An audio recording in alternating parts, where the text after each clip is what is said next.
नबी Ezekiel का ग्रंथ अध्याय 36 पद संख्या 23 से 28 तक। मैं अपने महान नाम की पवित्रता प्रमाणित करूंगा, जिस पर देश विदेश में कलंक लग गया है और जिसका अनादर तुम लोगों ने वहां जाकर कराया है। जब मैं तुम लोगों के द्वारा राष्ट्रों के सामने अपने पवित्र नाम की महिमा प्रदर्शित करूंगा, तब वे जान जाएंगे कि मैं ही प्रभु हूँ। मैं तुम लोगों को राष्ट्रों में से निकाल कर और देश विदेश से एकत्र कर तुम्हारे अपने देश वापस ले जाऊंगा। मैं तुम लोगों पर पवित्र जल छिड़कूंगा और तुम पवित्र हो जाओगे। मैं तुम लोगों को तुम्हारी सारी अपवित्रता से और तुम्हारे सब देव मूर्तियों के दूषण से शुद्ध कर दूंगा।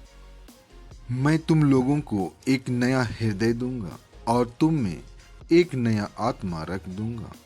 मैं तुम्हारे शरीर से पत्थर का हृदय निकालकर तुम लोगों को रक्त मांस का हृदय प्रदान करूंगा। मैं तुम लोगों में अपना आत्मा रख दूंगा, जिससे तुम मेरी संहिता पर चलोगे और ईमानदारी से मेरी आज्ञाओं का पालन करोगे। तुम लोग उस देश में निवास करोगे जिसे मैंने तुम्हारे पूर्वजों को दिया है। तुम मेरी प्रजा होगे और मैं तुम्हारा ईश्वर होऊंगा।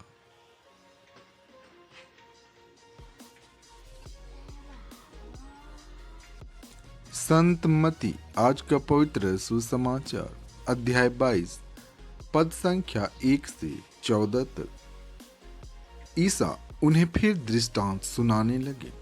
उन्होंने कहा, स्वर्ग का राज्य उस राजा के सदृश है जिसने अपने पुत्र के विवाह में भोज दिया। उसने आमंत्रित लोगों को बुला लाने के लिए अपने सेवकों को भेजा, लेकिन वे आना नहीं चाहते थे। राजा ने फिर दूसरे सेवकों को यह कहते हुए भेजा, अतिथियों से कह दो, देखिए मैंने अपने भोज की तैयारी कर ली है। मेरे बैल और मोटे मोटे जानवर मारे जा चुके हैं। सब कुछ तैयार है, विवाह भोज में पधारिए।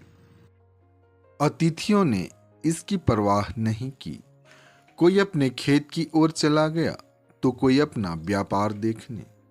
दूसरे अतिथियों ने राजा के सेवकों को पकड़कर उनका अपमान किया और उन्हें मार डाला। राजा को बहुत क्रोध आया। उसने अपनी सेना भेजकर उन हत्यारों का सर्वनाश किया और उनका नगर जला दिया।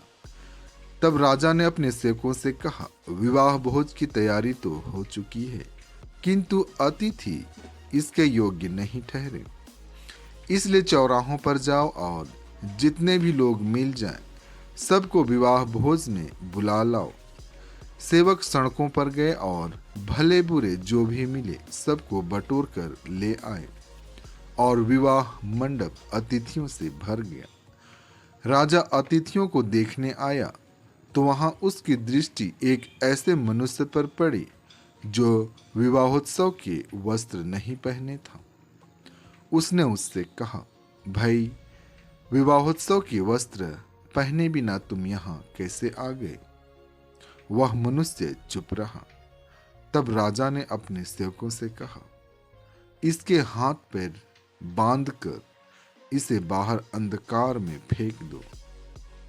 वहां वे लोग रोएंगे और दांत पीसते रहेंगे, क्योंकि बुलाए हुए तो बहुत हैं, लेकिन चुने हुए थोड़े हैं। प्रभु परमेश्वर के इन सुंदर वचनों के द्वारा आपको और आपके परिवार को आशीष मिले। आमीन।